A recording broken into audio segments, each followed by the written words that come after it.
महादेव्यै नमः। ॐ सरस्वती नमस्तुभ्यं वरदे कामरूपिणी विद्यारम्भं करिष्यामि सिद्धिर्भवतु मे सदा। सर्वमङ्गलमङ्गल्ये शिवे सर्वार्थसाधिके शरण्ये त्र्यम्बके गौरी नारायणि नमोऽस्तुते। काळि काळि महाकाळि भद्रकाळि नमोऽस्तुते। कुलं च कुलधर्मं च मां च पालय पालय। ॐ सं सरस्वत्यै नमः। ॐ ह्रीं दुर्गायै नमः। ॐ ऐं ह्रीं क्लीं चामुण्डायै विच्चे नमः। ॐ ബ്രഹ്മാവിൻ്റെ മുഖത്ത് ജ്ഞാനസ്വരൂപിണിയായിട്ടുള്ള സരസ്വതി, സൃഷ്ടാദി ലീലകൾക്കുള്ള ജ്ഞാനത്തെ കൊടുക്കുന്നതായിട്ടുള്ള അമ്മ, പാലകനായിട്ടുള്ള വിഷ്ണുവിനെ ലക്ഷ്മിയായിട്ട് വസ്തുക്കളെ കൊടുത്ത് പാലനധർമ്മത്തെ അമ്മയ്ക്ക് വേണ്ടിയിട്ട് ചെയ്യുന്ന ലക്ഷ്മി ദേവി പ്രധാന എന്ന നിലയ്ക്ക് നമ്മെ രക്ഷിച്ചുകൊണ്ടിരിക്കുന്നു, ഈക്ഷണം ചെയ്തുകൊണ്ടിരിക്കുന്നു. ഭദ്രകാളിയായിട്ട് പാർവത്യാംശം, ദുർഗാംശമായിട്ട് സംഹാരത്തിന് മഹാദേവനെ സഹായിക്കുന്നതായിട്ടുള്ള അമ്മ, കലികാല പ്രത്യക്ഷ ദൈവമായിട്ടുള്ള ഭദ്രകാളി. നമ്മൾ എപ്പോഴും ഭദ്രകാളിയും അയ്യപ്പനെയാണ് കലിക്കാലത്തിൽ കൂടുതൽ ജനങ്ങൾ ആരും പറയാതെ കണ്ട് തന്നെ അവിടെ എത്തുന്നു. എന്തൊക്കെയോ ചില ആവശ്യങ്ങൾ അമ്മയോടും അയ്യപ്പനോടും പറയണു. മറ്റത് ഭാഗവതത്തിൻ്റെ മുമ്പിലോ അല്ലെങ്കിൽ യജ്ഞങ്ങൾക്ക് മുമ്പിലോ എത്തണമെങ്കിൽ ലേശം ജിജ്ഞാസുഭാവം ഉണ്ടാവണം, ജ്ഞാനം നേടാനുള്ള ആഗ്രഹം ഉണ്ടാവണം. എന്തൊക്കെയോ ചിലത് ഉണ്ട്, അതിനെ അറിയാൻ പറ്റുമോ എന്നുള്ളൊരു ആകാംക്ഷ എന്നോ ത്വര എന്നോ എന്താ വെച്ചാൽ പറയാം, ഒരാഗ്രഹം ഉണ്ടാവണം ജ്ഞാനം നേടണം എന്നുള്ളത്. എന്നാലേ അവിടേക്ക് എത്തുള്ളൂ.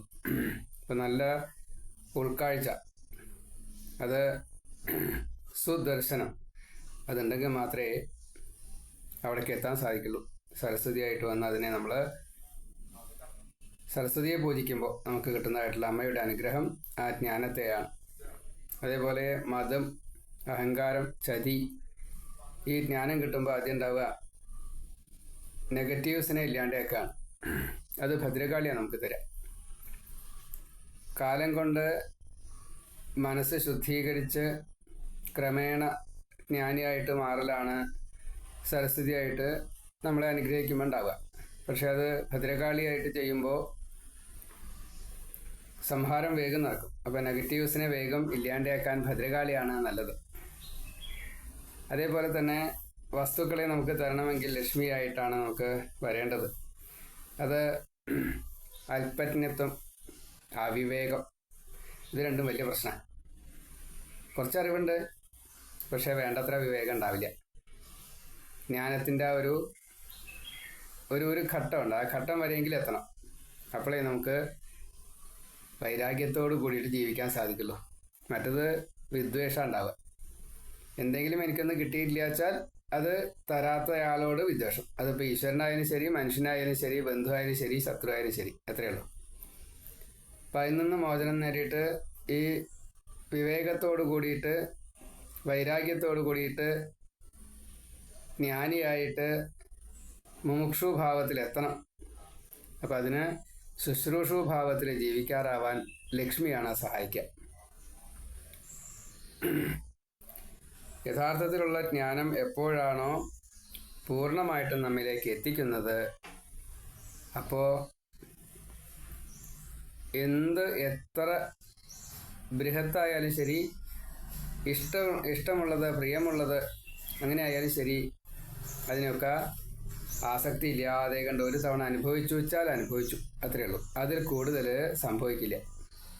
അങ്ങനെ ഈ മായയെ മറികടക്കാൻ ദുർഗാദേവിയെ നമുക്ക് ആശ്രയിക്കാൻ സാധിക്കും.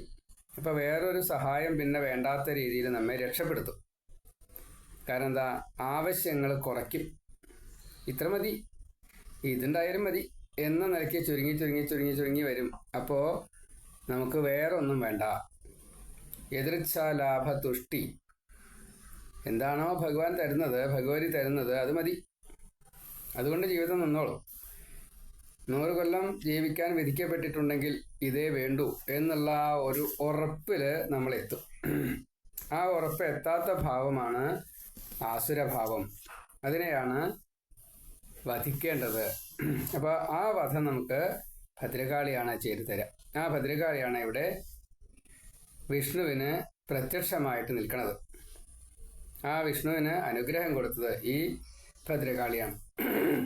അപ്പോൾ ആ ഭദ്രകാളിയുടെ അനുഗ്രഹം കൊണ്ട് ഈ മധുവന്മത്തരായിട്ടുള്ള മധുകൈടവന്മാരെ ചതിയും വഞ്ചനയും അതിനെ നിഗ്രഹിക്കുന്നതായിട്ടുള്ള ആ ഭാവമാണ്. ആദ്യത്തെ കഥയാണ് അഭിദേവി ഭാഗവത്തിലെ. ഇപ്പോൾ 1-ാം സ്കന്ധത്തിലെ 9-ാം അധ്യായത്തിലെ 57-ാമത്തെ ശ്ലോകമാണ് നമ്മൾ പറഞ്ഞു വെച്ചത്. ഇനി അവിടുന്ന് അങ്ങോട്ട് വായിക്കാം. സർവത്ര ശ്രീമദ്ദേവി നാമ സങ്കീർത്തനം ശ്രീ മഹാദേവ്യൈ നമഃ.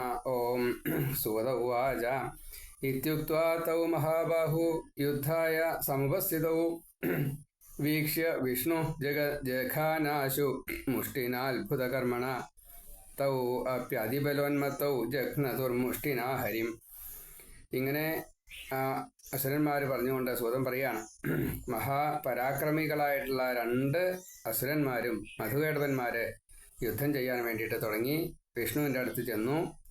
അപ്പോൾ വിഷ്ണു തൻ്റേതായിട്ടുള്ള ഒരു വീര്യത്തെ പ്രകടിപ്പിച്ചുകൊണ്ട് മുഷ്ടി ചുരുട്ടിക്കൊണ്ട് അസുരന്മാരെ അത്യത്ഭുതകരമായിട്ട് പ്രഹരിച്ചു.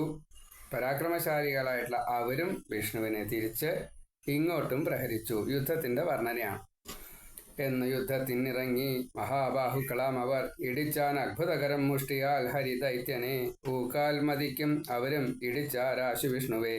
പരസ്പരം യുദ്ധമേവം നടന്നിത് അതിദാരുണം തളർച്ച കൂടാതെ ഈ വണ്ണം പോർ ചെയ്യും ദൈത്യവീരരെ കണ്ടാർത്തമാം മിഴിയൊടും പാർത്താൻ ദേവിയെ വിഷ്ണുവും. ദീനനായി വിഷ്ണുവെ കണ്ട് കൺതൊടുത്തെഴുമംബിക അസുരന്മാരെ വീക്ഷിച്ചു ചിരിച്ചാളുന്ന അതിസ്ഫുടം പ്രേമവും പൊട്ടിവിടരും സ്മിതവും പൂണ്ടു നിർഭരം പൂവമ്പാൽ പോൽ കടക്കണ്ണാലടിച്ചാൽ ദേവി ദൈത്യരെ. ദേവി വദനമീക്ഷിച്ച് മോഹത്തിൽപ്പെട്ടു പാപികൾ മാരമാലാൽ അവശരായി നന്നെന്നു നണ്ണിയും നോക്കിയും കൊണ്ടങ്ങു നിന്നാർ കാന്തിമുറ്റുന്ന ദേവിയെ. ഹരിയും കണ്ടിതന്നേരം ദേവി തൻ അഭിവാഞ്ചിതം മോഹിതന്മാരായി കഴിഞ്ഞിതവരെന്ന് അഥ കണ്ടുടൻ ഇടിവെട്ടും വണ്ണമോദി കാര്യജ്ഞൻ ഹരി സസ്മിതം. വീരന്മാരെ ഭരിച്ചാലും ഇഷ്ടപ്പെട്ടുള്ളതാം വരം നിങ്ങൾ ചെയ്തുള്ളോരി പോര് കണ്ടു സന്തുഷ്ടനായി ഞാൻ. കണ്ടേൻ ദൈത്യരെ ഒട്ടേറെ പണ്ട് എന്നോട് അമർ ചെയ്യവേ കണ്ടില്ല നിങ്ങൾക്കു തുല്യന്മാരെയും കേട്ടുമില്ല ഞാൻ. ഭ്രാതാക്കളായ നിങ്ങൾക്ക് ഉള്ള അനോപമബലത്തിനാൽ തുഷ്ടനായി എൻ വരം നൽകാമെന്നൊരാ വിഷ്ണുഭാഷിതം കേട്ട് മാനം കൂടുമ ദൈത്യേന്ദ്രന്മാർ കാമമോഹിതർ. ജഗത്തിനൊക്കെ ആനന്ദം നൽകുമ ജഗദംബയെ നോക്കിക്കൊണ്ടോതിനാൽ സുന്ദരന്മാർ വിഷ്ണുവോടിങ്ങനെ. എന്തേകാനാണു നീ എന്തിങ്ങേകാൻ ഇച്ഛിപ്പതും ഹരേ. ഇരക്കുവോരല്ല ദാനം ചെയ്വോരാണ് ഇവർ ഓർക്ക നീ. അർത്ഥിച്ചാലും ഹൃഷികേശ നിന്നഭീപ്സിതമാം വരം നിന്നത്ഭുതരണം കണ്ട് തുഷ്ടരായി ഞങ്ങളും ഹരേ. അവർ തൻ വചനം കേട്ട് ചൊന്നാനേവം ജനാർദ്ദനൻ എനിക്ക് വധ്യരാകാവൂ രണ്ടാളും തുഷ്ടരെങ്കിലോ. സൂതൻ വിഷ്ണുവേവൻ ചൊന്ന നേരം പാരം വിസ്മിതരായവർ പറ്റിച്ചു നമ്മെ എന്നോർത്തു നിന്നാർ ശോകത്തൊടും തഥാ. എല്ലാം വെള്ളമല്ലാതില്ല മന്നൊരു ദിക്കിലും എന്നോർത്തു പാർത്തുകൊണ്ടേവം ചൊന്നാർ അസുരനായകർ. മുമ്പു താനിങ്ങു തന്നല്ലോ വരമങ്ങു ജനാർദ്ദന തന്നാലും ആ വരം സത്യം ചൊല്ലുന്നോനല്ലയോ ഭവാൻ. വിപുലം നീരഴാദ്ദേശം തന്നിൽ കൊല്ലുക ഞങ്ങളെ. വധ്യരാവാം ഞങ്ങൾ അങ്ങം സത്യവാക്കായി ഭവിക്കുക. സ്വചക്രത്തെ സ്മരിച്ചും കൊണ്ടോതിനാൻ വിഷ്ണു സസ്മിതം. കൊല്ലുവൻ വിപുലം വെള്ളമില്ല സ്ഥലിയിൽ നിങ്ങളെ എന്ന് തൻ തുടകൾക്ക് ഏറ്റം വിസ്താരം കൂട്ടി മാപതി കാണിച്ചു. വെള്ളത്തിന്മീതെ വിപുല സ്ഥലമങ്ങനെ വെള്ളമില്ലിങ്ങു വേണ്ടെന്ന് വയ്ക്കുവിൻ തല നിങ്ങളും. സത്യം പാലിച്ചു ഞാൻ സത്യം പാലിച്ചിടുക നിങ്ങളും. ഉണ്മയാമീ വാക്കുകേട്ട് ദൈത്യന്മാർ ചിന്ത ചെയ്തുടൻ 1000 യോജന വളർത്തിയിടിനാർ സ്വസ്വദേഹവും ഇരട്ടിയാക്കി ഹരിയും തുട വിസ്മിതരായി തഥാ തലവെച്ചാർ 2 പേരും ആ മഹാജഘനോപരി. തുടയ്ക്കുമീതെ അവർ തൻ കൂറ്റൻ തലകളാക്ഷണം സ്വചക്രം കൊണ്ടു കൊയ്തിട്ടാൻ ജഗന്നായകനാം ഹരി. പ്രാണങ്ങൾ പോയി കൈടവനും മധുവിനും അതേ ക്ഷണം പരന്നിത് അവർ തൻ മേധസ്സാ സമുദ്രത്തിലൊക്കെയും. ഏവം മേദിനി എന്നുള്ള നാമം പൃഥ്വിക്കു ജാതമായി തിന്നാൻ കൊള്ളാത്തതായി മണ്ണ് ഇക്കാരണത്താൽ മുനീന്ദ്രരെ. എന്തു ചോദിച്ചിതോ നിങ്ങൾ അതു ഞാൻ ചൊന്നു നിശ്ചിതം. വിദ്വാൻമാർ സതതം കൂപ്പും ആ മഹാമായാം പര ആരാധ്യതാൻ സർവസുരാസുരന്മാർക്കും മഹേശ്വരി. ഈ ശക്തിയിന്മീതയായി മറ്റില്ല മൂലകത്തിലും. സത്യം സത്യം സത്യമിത് വേദാർത്ഥ ശാസ്ത്ര സമ്മതം. പൂജ്യ ശക്തി സഗുണയായും നിർഗുണയായുമേ. മധുകൈടഭവധം എന്ന 9-ാം അധ്യായം സമാപ്തം. സർവത്ര ഗോവിന്ദനാമ സങ്കീർത്തനം. ഗോവിന്ദ ഗോവിന്ദ. ശ്രീ ഗുരുവായൂരപ്പ ശരണം നാരായണ. ഇങ്ങനെ രണ്ടുപേരും യുദ്ധം ചെയ്യാൻ വേണ്ടിയിട്ട് അടുത്തു വന്നു. തമ്മിൽ യുദ്ധം ചെയ്തു. ഏവം പരസ്പരം ജാതം യുദ്ധം പരമദാരുണം യുധ്യമാനോ മഹാവീര്യോ ദൃഷ്ട്വാ നാരായണസ്തദാ. 59-ാമത്തെ ശ്ലോകം. അപ്പം ഇങ്ങനെ അതിഭയങ്കരമായിട്ടുള്ള യുദ്ധം നടന്നപ്പോൾ രണ്ടുപേരും തളർച്ചയില്ലാതെ കണ്ട് യുദ്ധം ചെയ്യുന്നു. വിഷ്ണു അത് കണ്ടു. അപശ്യൽ സമ്മുഖം ദേവ്യാ കൃത്വാ ദീനാം ദൃശം ഹരി തം വീക്ഷ്യ താദൃശം വിഷ്ണു കരുണാരസ സംയുതം. ഇപ്പൊ ദേവിയുടെ നേർക്ക് ദയനീയമായിട്ട് വിഷ്ണു ഒന്ന് നോക്കി. ഇവരിതാ ഒട്ടും ക്ഷീണമില്ലാതെ കണ്ടിരിക്കുന്നു. ഞാനാണിച്ചാൽ വല്ലാതെ കണ്ട് ക്ഷീണിക്കുന്നു. അമ്മയെ രക്ഷിക്കണേ. ഇങ്ങനെ സങ്കടാവസ്ഥയിൽ പെട്ടിരിക്കുന്നതായിട്ടുള്ള വിഷ്ണുവിനെ അമ്മ കാണുകയും ചെയ്തു. ജഹാസാദീവ അപശ്യൽ സമ്മുഖം ദേവ്യാ കൃത്വാ ദീനാം ദൃശം ഹരി താം വീക്ഷ്യ താദൃശം വിഷ്ണു കരുണാരസ സംയുതം. ജഹാസ അതീവ താമ്രാക്ഷി വീക്ഷമാണ തദാസുരൗ തൗ ജഘാന കടാക്ഷയിച്ച കാമബാണൈരിവാപരൈ. അപ്പോൾ അമ്മ എന്ത് കാട്ടി? വിഷ്ണു ഇങ്ങനെ ക്ഷീണിച്ചിരിക്കുന്നതാണ്, അഭയം അർത്ഥിക്കുന്നുണ്ട്, തൻ്റെ സഹായത്തെ ആഗ്രഹിക്കുന്നുണ്ട് എന്ന് മനസ്സിലായപ്പോൾ അമ്മയുടെയൊക്കെ കണ്ണ് ചുവന്ന കണ്ണാണ്. അമ്മയുടെ ഭഗവാന്റെയൊക്കെ കണ്ണ് ചുവന്ന കണ്ണാണ്. ആ ചുവന്ന കണ്ണുകൊണ്ട് അസുരന്മാരെ ഒന്ന് നോക്കി. അതൊരു സൗന്ദര്യമാണ്. ശുണ്ഠി എടുത്തിട്ട് നമ്മുടെ പ്രാകൃതമായിട്ടുള്ള ആ ശുണ്ഠി എടുത്തുള്ള കണ്ണല്ല, അതിസുന്ദരമായിട്ടുള്ള കണ്ണാണ് ആ ചുവന്ന കണ്ണ്. ആ ചുവന്ന കണ്ണ് കൊണ്ട് നോക്കി മന്ദഹസിച്ചു. കുറച്ചൊരു കാമത്തെ ഉണ്ടാക്കുന്ന രീതിയിൽ കാമബാണ തുല്യങ്ങളായ, അതായത് 2 താമര, അതേപോലെ മുല്ലപ്പൂവ്, മാമ്പൂവ്, ഇങ്ങനെയൊക്കെ, മന്ദാരപ്പൂവ്, ഇതെല്ലാം അസുരന്മാരുടെ മനസ്സിലേക്ക് അങ്ങോട്ട് തറച്ചു. കണ്ണിലേക്കല്ല നോക്കിയത്, മനസ്സിലേക്കാണ് നോക്കിയത്. അപ്പോൾ ആഗ്രഹം ഉണ്ടായി, അമ്മയെ കല്യാണം കഴിക്കണം. അതാണ് ഈ കടാക്ഷം. അവരെ ഈ വിഷ്ണുവിൻ്റെ അമ്പ് പോലെയല്ല, വിഷ്ണുവിൻ്റെ മുഷ്ടി പ്രഹരം പോലെയല്ല, കുറച്ചധികം ഉള്ളിലേക്ക് കടന്നു ചെന്നു. മന്ദസ്മിതയുതൈ കാമം പ്രേമ ഭാവയുതൈരനു ദൃഷ്ട്വാ മുമുഖതു പാപൗ ദേവ്യ വക്ത്രം വിലോകയൻ. ഇങ്ങനെ ചിരിയും പ്രേമഭാവവും കൂടി കണ്ടതോടു കൂടിയിട്ട് ഉന്മത്തമായിട്ടുള്ള ദേവിയുടെ മുഖം വീക്ഷിച്ച 2 പേർക്കും മോഹം, കല്യാണം കഴിക്കണം എന്നുള്ള മോഹം. വിശേഷമിതി മന്വാനോ കാമബാണ അതിപീഡിതൗ വീക്ഷമാണോ സ്ഥിതൗ തത്ര താം ദേവീം വിശദപ്രഭാം. അപ്പോൾ അവർക്ക് ഈ നോട്ടം കണ്ടപ്പോൾ വളരെയധികം വിശേഷമായിട്ട് തോന്നി. അതുകൊണ്ട് കാമം അധികമായിട്ട് വന്നു. ഈ തേജോമയായിട്ടുള്ള ആ ദേവിയെ നോക്കിക്കൊണ്ട് അവിടെ തന്നെ നിന്നുപോയി. യുദ്ധം ചെയ്യാൻ മറക്കണോന്ന് സംശയം. ഹരിണാ ബീച്ചതം തദ്ദൃഷ്ടം ദേവ്യാസ്തത്ര ചികീർഷിതം മോഹിതൗ തൗ പരിജ്ഞായ ഭഗവാൻ കാര്യവിത്തമ. ഇങ്ങനെ ദേവി ചെയ്യാൻ ആഗ്രഹിക്കുന്നത് എന്താണ് എന്ന് മഹാവിഷ്ണുവിന് മനസ്സിലാക്കാൻ കഴിഞ്ഞു. അപ്പോൾ ഭഗവാൻ തൻ്റെ കർത്തവ്യം എന്താ? ഈ അസുരന്മാരെ വധിക്കുകയാണ്. അപ്പോൾ അതിനുള്ള ഉപായത്തെ ഒന്ന് ആലോചിച്ചു. ഇവർ 2 പേരും ഇപ്പോൾ മോഹിതരായിട്ട് നിൽക്കണു എന്ന് മനസ്സിലായപ്പോൾ ഉവാച തൗ ഹസൻ ലക്ഷണം മേഘഗംഭീരയാഗിര വരം വരയതാം വീരൗ യുവയോർ യഹ അഭിവാഞ്ചിതം. ചിരിച്ചുകൊണ്ട് ഈ ഇടിവെട്ടണ പോലെയുള്ള ശബ്ദത്തിൽ, എന്നുവെച്ചാൽ ഉറച്ച ശബ്ദത്തിൽ എന്ന് സാരം, പേടിപ്പിരുത്തല്ല, എങ്കിലും ആ ശബ്ദം ആ രീതിയിൽ തന്നെ ഉറപ്പിച്ച് പറഞ്ഞു, അല്ലയോ വീരന്മാരെ, നിങ്ങളുടെ 2 പേർക്കും ഇഷ്ടമുള്ള വര എന്താ വെച്ചാൽ വാങ്ങിച്ചോളൂ, ഞാൻ തരാം. ദദാമി പരമപ്രീതോ യുദ്ധേന യുവയോ കില ദാനവാ ബഹവോ ദൃഷ്ട യുദ്ധമാനാമയാപുര.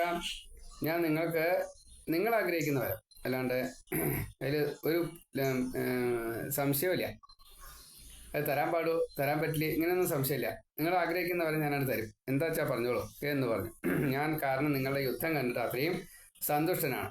അനവധി അസുരന്മാരെ കൊന്നുണ്ട് എന്നൊക്കെ നേരത്തെ അസുരന്മാരെ പറയപ്പെട്ടു. അപ്പം അതുകൊണ്ട് അതുപോലെയല്ല നിങ്ങളെ കേമാരാ. എന്നോട് യുദ്ധം ചെയ്തിട്ട് അനേകം ദാനവന്മാരെ ഞാൻ കണ്ടിട്ടുണ്ട്.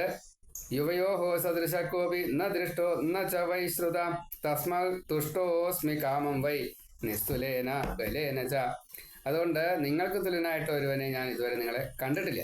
ഇതുപോലത്തെ ആൾക്കാരെ ഞാൻ വേറെ കണ്ടിട്ടില്ല, നിങ്ങളല്ലാണ്ട് കേട്ടിട്ടുമില്ല. നിങ്ങളുടെ ഈ അതുല്യമായിട്ടുള്ള ബലം അറിഞ്ഞത് കാരണം എനിക്ക് സന്തോഷം വന്നിരിക്കുന്നു. ചോദിച്ചോളൂ. ഭ്രാത്രോ അശ്ചാവാഞ്ചിതം കാമം പ്രയച്ഛാമി മഹാബലൗ തശ്രുത്വ വചനം വിഷ്ണോ സാഭിമാനോ സ്മരാതുരൗ.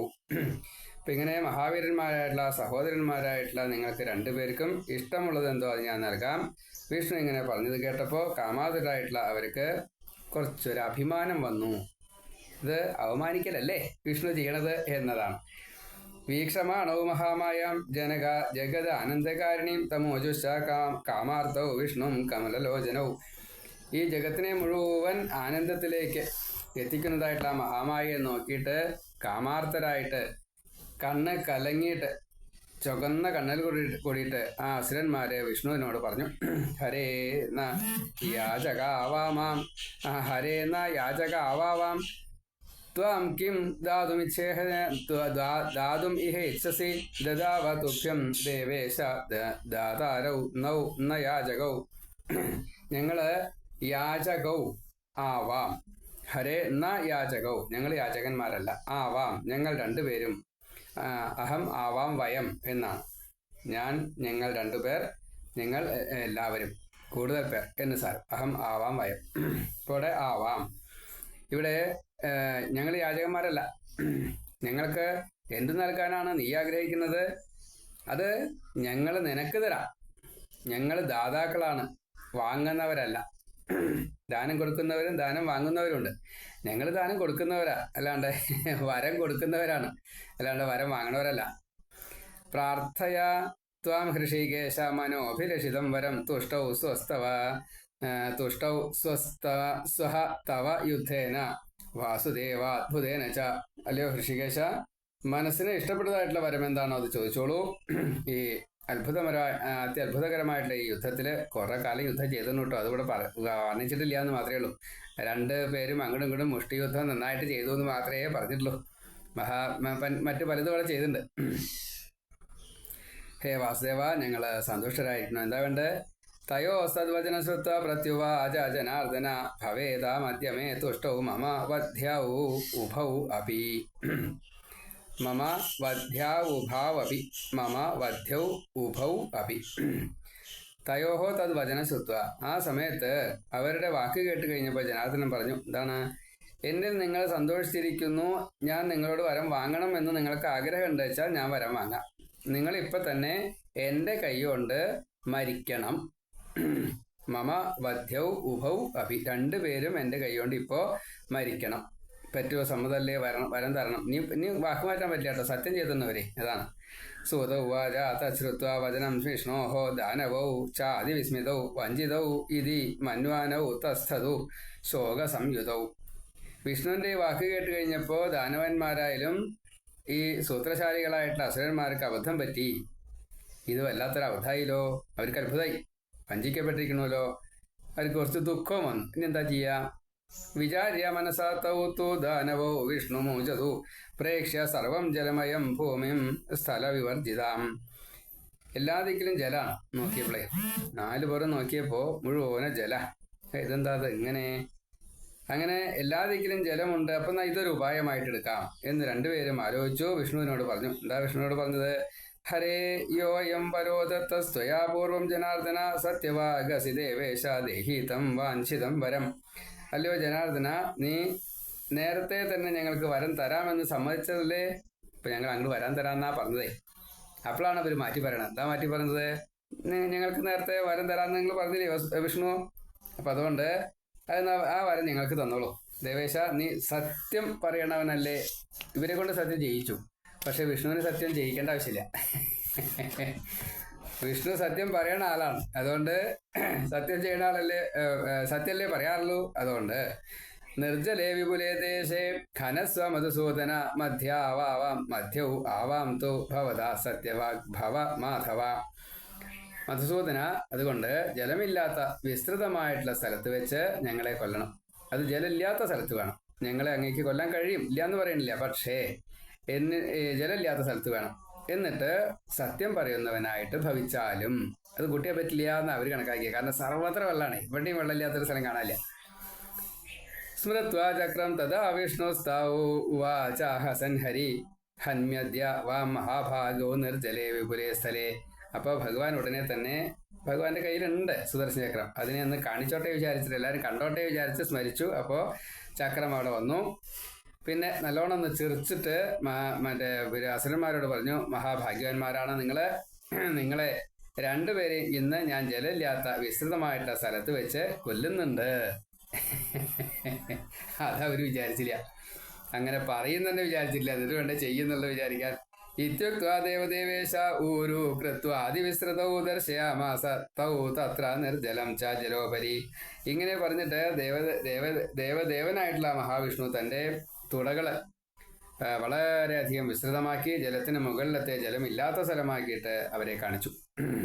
അപ്പൊ അതിൻ്റെ ഇടയ്ക്ക് രണ്ടുപേരും വലുതായി എന്നും അസുരന്മാർക്ക് കൂടുതൽ വലുതാവാൻ പറ്റിയില്ല എന്നും അതിനേക്കാൾ കൂടുതൽ വലുതായി കഴിഞ്ഞപ്പോൾ ഈ അസുരന്മാർ തോൽവി സമ്മതിച്ചു എന്നും ഈ ബ്രഹ്മാണ്ടത്തിന്റെ എത്രയോ വലിപ്പത്തിലുള്ള ഭഗവാനെ കണ്ടിട്ട് ബ്രഹ്മാണ്ടത്തിന്റെ എത്രയോ വലിപ്പമുള്ള ഈ തുടയില് അവിടെ ജലം എന്നുള്ള സ്പർശ പോലും ഇല്ല, ജലം എന്നുള്ള ഇല്ല, അവിടെ അതിന് കണിക പോലും ഇല്ല, ഒരു ഈർപ്പം പോലും ഇല്ല, മഞ്ഞിന്റെ അതുപോലും ഇല്ല.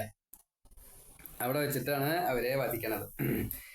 അത് കണ്ടപ്പോൾ അവര് സമ്മതിച്ചു, വേറെ നിർത്തില്ല. നാസ്ത്യത്ര ദാനവോ വാരി ശിരസി മുഞ്ചതാമിഹ സത്യവാഗാഹമദ്യൈവ ഭവിഷ്യാമി ച വാം തഥാ. ഹേ ദാനവന്മാരെ, ഇവിടെ വെള്ളമില്ല, ഇനി നിങ്ങൾക്ക് ശിരസ് ഉപേക്ഷിക്കാം. ഇപ്പൊ തന്നെ ഞാൻ സത്യം പറയുന്നതിനായിട്ട് ഭവിക്കുന്നുണ്ട്. നിങ്ങളും ഞാൻ സത്യം പാലിക്കുന്ന പോലെ തന്നെ നിങ്ങൾ സത്യവാക്കായിട്ട് ഭവിക്കണം. എന്റെ തുട കണ്ടില്ലേ, ഇവിടെ വെള്ളമില്ലല്ലോ, വരൂ നിങ്ങളുടെ തല വയ്ക്കൂ, ഞാൻ വധിക്കട്ടെ. തദാകർണ്യവച സത്യം വിചിന്യ മനസാ ച തൗ വർദ്ധയാമാസ ദുർദേഹം യോജനാനാം സഹസ്രകം. ഈ സത്യമായിട്ടുള്ള വാക്ക് കേട്ടപ്പോൾ രണ്ടുപേരും ആലോചിച്ചു.